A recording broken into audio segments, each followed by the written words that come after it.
അപ്പം ഇന്ന് സ്കൂള് തുറന്നിട്ട് 5th ഡേ ആണ്. അപ്പം ഇന്നത്തെ ഒരു ലഞ്ച് അവർക്ക് എന്താ നോക്കാട്ടെ നമുക്ക്.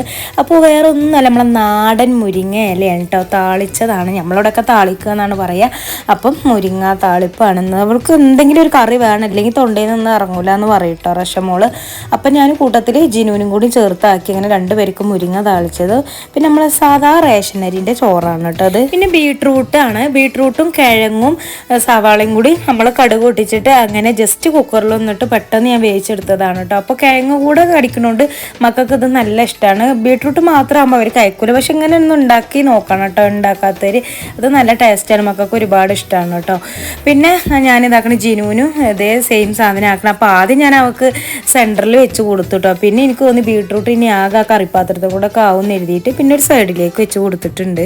കുറച്ച് എരിവും പുളിയൊക്കെ കിട്ടിക്കോട്ടെ എന്ന് വിചാരിച്ചിട്ട് ശകല നാരങ്ങാച്ചാറും കൂടി ആക്കി കൊടുത്തിട്ടുണ്ട്. അപ്പം ഞാൻ നാളത്തെ ലഞ്ച് ബോക്സ് ആയിട്ട് വരാം.